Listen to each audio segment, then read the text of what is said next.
स्वागत है आपका आज के हमारे इस वीडियो लेक्चर में, जिसमें हम जानेंगे व्यापम द्वारा कंडक्ट कराई जाने वाली ITI training officer exams ITI TO exams के प्रीवियस क्वेश्चन पेपर्स के बारे में।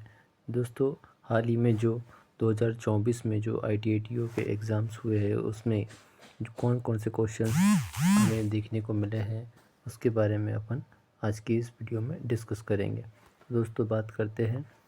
पहला क्वेश्चन है, निम्नलिखित में से कौन सा हैकिंग दृष्टिकोण है जहां साइबर अपराधी जालसाजी करने या अतिरिक्त ट्रैफिक प्राप्त करने के लिए नकली वेबसाइट या पेज डिज़ाइन करते हैं। तो दोस्तों, इसमें ऑप्शंस क्या दिए थे? फार्मिंग, वेबसाइट डुप्लीकेशन, मिमिकिंग और स्पैमिंग। ठीक है, तो इसमें प्रश्न में क्या पूछा है कि नकली वेबसाइट या पेज डिज़ाइन कौन करता है, या साइबर अपराधी कौन नकली वेबसाइट या पेज डिज़ाइन करता है। तो इसका सही आंसर आ जाएगा फार्मिंग। ओके, क्या आएगा? फार्मिंग। ओके दोस्तों, इसका सही आंसर आएगा फार्मिंग। ठीक है, इसके बाद में अगला प्रश्न देखते हैं क्या था। ISOC स्टैंड्स फॉर, इसका मतलब क्या है दोस्तों? ISOC का मतलब क्या है, ये पूछा है इसने। तो ऑप्शंस में क्या दिए है इसने? Internet society, internet social communication और इंटरनेट सिक्योरिटी, या इंटरनेट सिक्योरिटी। तो इसका सही आंसर क्या आएगा दोस्तों? इसका सही आंसर आएगा internet society. Okay, internet society इसका सही आंसर आएगा। ओके, इसके बाद में अगला प्रश्न देखते हैं। Which of the one following error will be handle by the operating system, मतलब कि निम्नलिखित में कौन सा एरर ऑपरेटिंग सिस्टम हैंडल नहीं कर सकता? ठीक, तो ऑप्शन से इसमें पावर फेलर और उसके बाद में है lack of paper in printer, connection failure in the network, दिए गए सभी विकल्प। तो इसका सही आंसर क्या आएगा? उपरोक्त सभी। ठीक है, क्या आएगा? उपरोक्त सभी, मतलब कि दिए हुए सभी विकल्प क्या क्या है। निम्नलिखित कौन सा, प्रश्न क्या है, निम्नलिखित में कौन सा एरर ऑपरेटिंग सिस्टम हैंडल नहीं कर सकता? तो ये भी पावर फेलियर भी ऑपरेटिंग सिस्टम, ये जो एरर ऑपरेटिंग सिस्टम हैंडल नहीं कर सकता। Lack of paper and printer भी नहीं आएगा। तो इसका आंसर उपरोक्त सभी आएगा। इसके बाद अगला प्रश्न है, यह विकल्प हमें एक पैराग्राफ या पैराग्राफ के समूह के बाद एंड और के पहले कुछ जगह रखने की अनुमति देता है। यह कौन सा विकल्प है? ऑप्शंस दिए इसमें, अलाइनमेंट, फॉन्ट, कलर और स्पेसिंग। तो इसका सही आंसर क्या आएगा दोस्तों?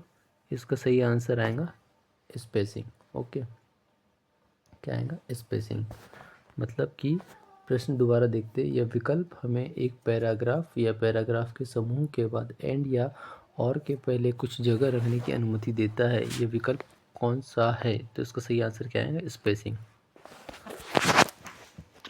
इसके बाद देखते अगला प्रश्न, किसी दस्तावेज के भीतर चयनित पैराग्राफ की बाईं और दाईं सीमा क्या कहलाती है? तो इसमें ऑप्शंस क्या दिए हुए? Indent, spacing, alignment, effect. इसका सही आंसर क्या आएगा? इंडेंट। ओके, क्या आएगा? इंडेंट। मतलब कि किसी दस्तावेज, किसी कोई डॉक्यूमेंट है, उसके भीतर जो आप पैराग्राफ सेलेक्ट करते हैं, उसके बाईं मतलब लेफ़्ट और राइट साइड की जो लिमिट्स होती है, जो सीमाएं होती है, बाउंड्रीज, वो क्या कहलाती है? तो वो इंडेंट कहलाती है। ओके, अगला प्रश्न है, अपनी प्रस्तुति से केवल कुछ स्लाइड्स को प्रस्तुत करने के लिए या अपनी प्रस्तुति में स्लाइड्स के कुछ समूह के लिए हाइपरलिंक बनाने के लिए हमें किसका उपयोग करना चाहिए? तो यहाँ ऑप्शंस क्या दिए दोस्तों? कस्टम शो, इंसर्ट मेनू, पेज लेआउट और रेफरेंस। तो इसका सही आंसर क्या आएगा दोस्तों? इसका सही आंसर क्या आएगा? Custom show. ओके, क्या आएगा? Custom show. अपनी प्रस्तुति से केवल कुछ स्लाइड को प्रस्तुत करने के लिए या अपनी प्रस्तुति में स्लाइड के समूह के लिए हाइपरलिंक बनाने के लिए हमें कस्टम शो का यूज़ करना पड़ता है। ओके, अगला प्रश्न है how many kind of customs show are there in M S PowerPoint. मतलब कि एम एस पावर पॉइंट में कस्टम शो कितने प्रकार के होते हैं, 3, 4, 2 या 5। तो इसका सही आंसर क्या आएगा दोस्तों?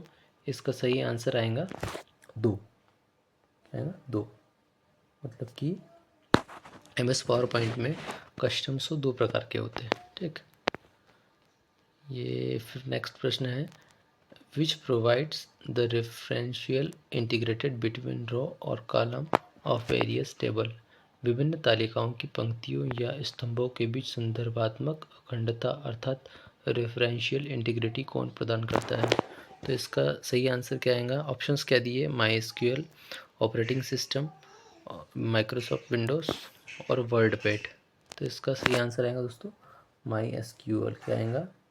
My SQL. मतलब कि किसी भी पंक्ति या स्तंभ के बीच रेफरेंशियल इंटीग्रिटी प्रोवाइड करता है ये कौन? My SQL. इसके बाद में नेक्स्ट क्वेश्चन देखते हैं which of the following is not a function performed by my SQL. मतलब कि निम्नलिखित में से कौन सा माई एसक्यूएल द्वारा परफॉर्म कार्य नहीं है। तो इसके ऑप्शंस क्या दिए हुए हैं? ऑप्शन है यह हमें टेबल इंडेक्स को स्वचालित रूप से अपडेट करने की अनुमति देता है। बी है यह विभिन्न तालिकाओं की पंक्तियों या स्तंभों के बीच रेफरेंशियल इंटीग्रिटी प्रदान करता है।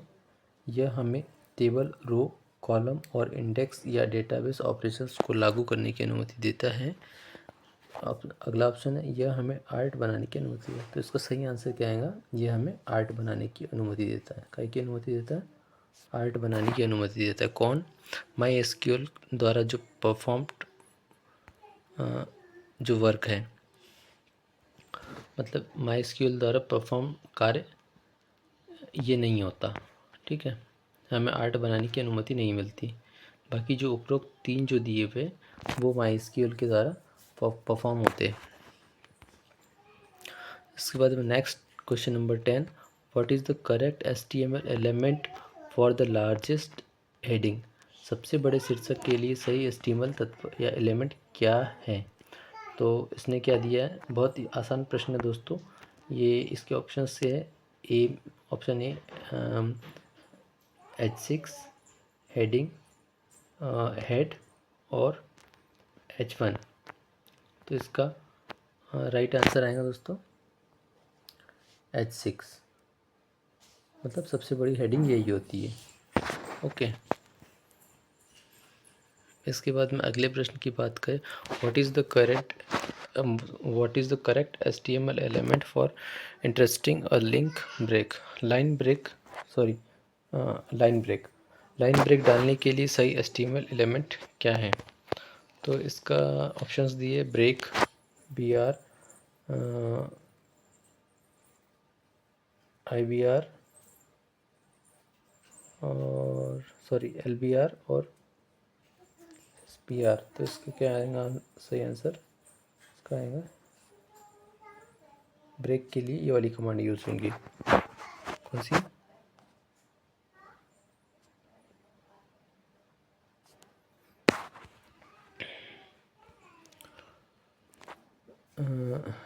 Bye what the declaration block in separation which content on one or more declaration। एक या एक से अधिक डिक्लेरेशन वाले डिक्लेरेशन ब्लॉक को किसके द्वारा अलग किया जाता है।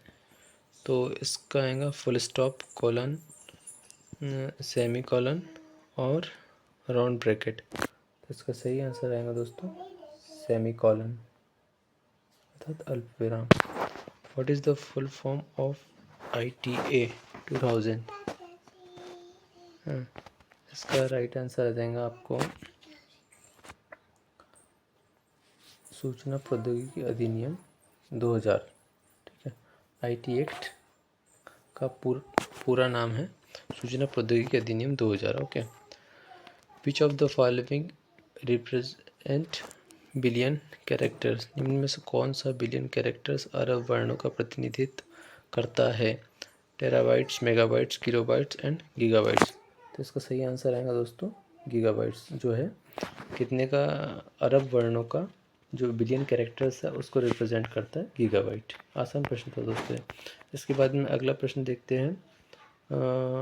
For the purpose of providing cyber security for the nation और state government employed some highly talented hackers, this hackers are referred to us. राष्ट्र या राज्य के लिए साइबर सुरक्षा प्रदान करने के उद्देश्य से सरकारों ने कुछ अत्यधिक प्रभावशाली हैकरों की नियुक्ति किया। इन हैकर्स को क्या कहा जाता है? ऑप्शन दिए हैं।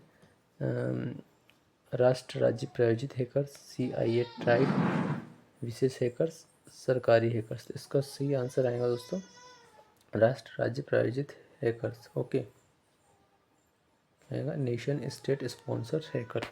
तो इस तरीके से तो दोस्तों हमने देखा अपने क्वेश्चन नंबर 15 तक के क्वेश्चन जो थे। इसके बाद भी जो भी बाकी क्वेश्चंस होंगे उसको हम नेक्स्ट वीडियो में देखेंगे। ओके दोस्तों, थैंक यू।